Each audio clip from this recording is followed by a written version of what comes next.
project, yeah, and we're going through roughly working out the costs, okay, and we've done the strategy.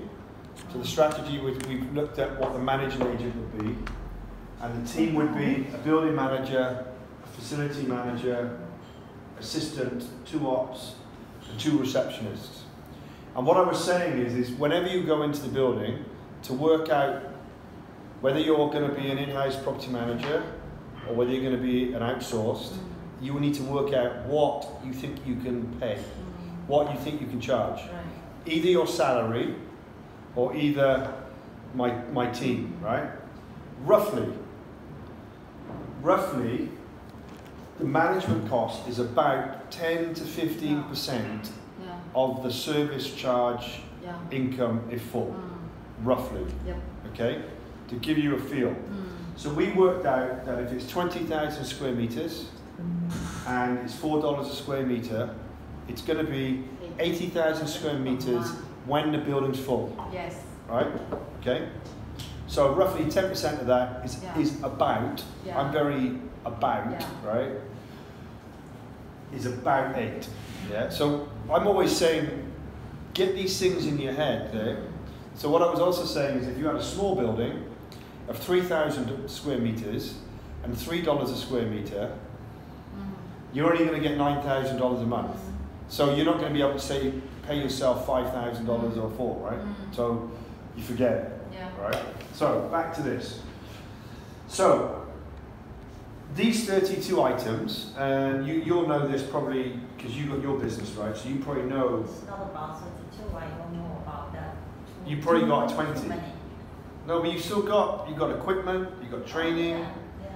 You got it all. So you've probably got it all thrown in a million other things. But if you actually broke it down, so you've got seniority. There's like staff party, bus, client entertainment. If you like, a lot of all that gets. So you normally have a couple of different overheads, right? So what I'm getting at is roughly you have almost direct overheads about 30%. Okay. So what I was saying was is you would take your staff costs and add about 50%, right? So you have your direct cost. So within the 50%, right? I said 50%, okay? You've got your 30%, plus you've got 20%, which is, this is where the smart bit needs to be. So within here you've got profit, and then you've got management. Yeah. So the management would be the senior people, or the return to the company, right? So imagine, like there's my cost, right? So I'm the director. A proportion of my salary or everything needs to go, right? A proportion of it, which would be separate to that, yeah. No proportion. And you got profit. So you want 10 to 15% profit. How? If you saying that the management is about 10 to 15% already. And then you, up to 80K. Additional. The actual spending is almost that much already. So what is left of the company? What I'm saying is, 6,000 is your base salary cost. And then you add 50, which covers that annual profit. Don't you think it's a high? You charge management fee up to 15%. Normally 10%. It's a global trend. Well, I'm saying 10 to 15 depends on the size of the contract. Like for example, if the building's the bigger the building gets, the smaller the percentage. So I would say again. The bigger the project, the smaller the management, the percentage of the management. Yeah, because the percentage of the high. Well, because how would I say? If your building was 10,000 square meters, you wouldn't be able to drop the salaries too much. Do you know what I mean? You know, you would. So the salaries we put in here were sort of quite good, right? But if you had a 10,000 square meter building, you'd have to say it'd have to be 1,200, and we'd have to do 900, and we'd have to do 5. But here it does not. And you'd have less people, right? Then here it does not include your salary yet because building No, manager is not. I just did. Because you charge only this one. No, that is include the 10% of the management. Well, I would say that you've got 25 to 30% would be your overheads, you know. Yeah. Then you've got to put margin in there, Yeah. right? So you could, when you start, so the market you have here right now is not very competitive. So you don't get a lot of, do you know what I mean by RFP, request for proposal? So basically when you go into an advanced market, the client comes to you with a very detailed document and says, I want, like you probably get it in your security, right? We want you to do this. We need you to have health and safety, we need to have training, we need to have this, we need to have that. We want so many guards, we want this training, we want all, you know, it goes. I've done RFPs that are 100 pages long. Like, and then you respond. So what it is, you have a request for proposal and then a reply. So they send the document. You have a bit of time to put that together. But what it means is that there might be 5 or 10 others who are replying, but everything is the same. So they know exactly. So you've all got exactly the same. So what you have in Cambodia right now is someone comes to you and says, "Oh, can I have a proposal to do security?" And you go, "Oh, how many guards do you need?" "Well, I don't know." "And what shift do you want?" "Well, I don't know. You tell me." So you have to make it up. But you give a proposal, he gives a proposal, and you give a proposal, and they're all different. Yes. I think you need 15 guards doing 12-hour shifts. You need 30 doing 8-hour shifts, and you need 3 doing 24-hour shifts. Yours is 10, yours is 5, and yours is 8, or you know, but they're not the same.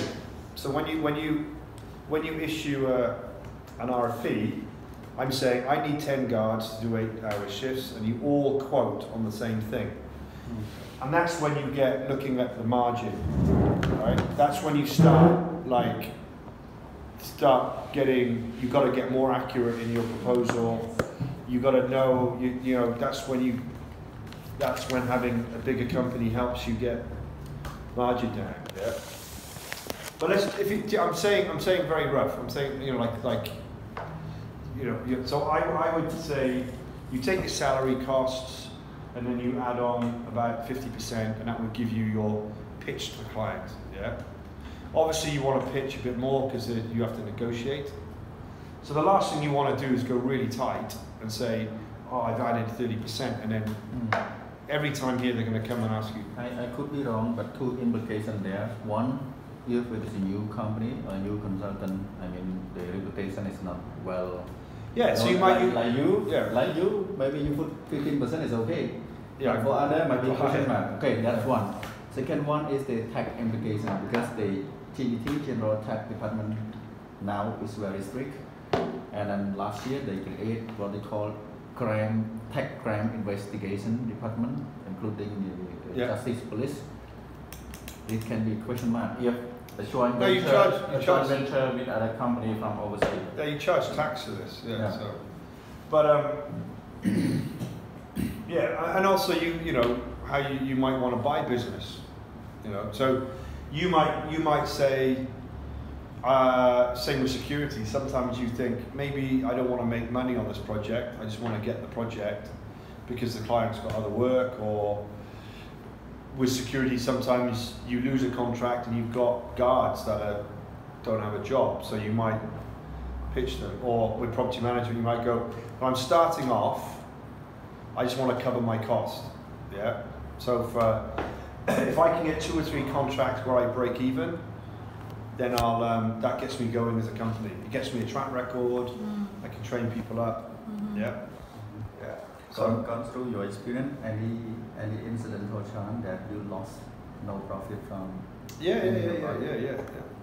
So Yeah. what was the solution? You make up No, one but project? no. What? So I ran a company in the first. They always say rule of thumb: you start making money after the second year, right?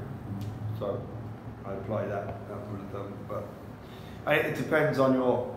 It depends on the company strategy. So the company I had in Myanmar, I spent a year investing in managers.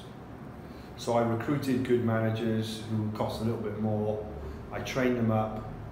We won some projects, and I set up like 5 or 6 managers, and we lost money, but that was okay because the managers weren't bringing in the money yet. Yeah, but then in the second year, like the managers so you bring in a manager, and then within a year he's got to recruit 5 or 6 people, or 7 or 8. So they're spending all that time building up the team and getting reputation and you normally don't get a deal after a week. It takes sometimes it takes months. So in the second year, then you say, right, okay, well, we were going to take a bit of a loss, 5-10% on your department, no problem. But next year your target's to break even. Yeah. And then the year after that, then you want to go 5%, and then the year after that is 10%. You determine that strategy. Yeah. That's if you sort of look at a 5-year business plan. So you should always look at a 3 to 5 year business plan, really, not a year. 1 year's just. I think these costs is a direct cost Salary. of this project. Yeah. Yeah, because So they would be these people- dedicated to that. Yeah, these people will be full time for this project. Yeah. But as a company, you do have your back office team. No, that's what I mean here. So you've got that's that overhead. That is called overhead or operation expense. Yeah. So when I say So I can give you a list of that, but it's like we broke it down in. I tell you why I broke it down, because I understand the figures, right? So I had this discussion because so property management doesn't make a lot of money. It's a very tight margin business because you employ a lot of people. So my department will employ 40 people, and your leasing department employs 6, but you could actually make more money. And although you pay your people commission, the cost to pay them is a lot less than me having 20 people, right? Fixed cost. Yeah. So let me. So what?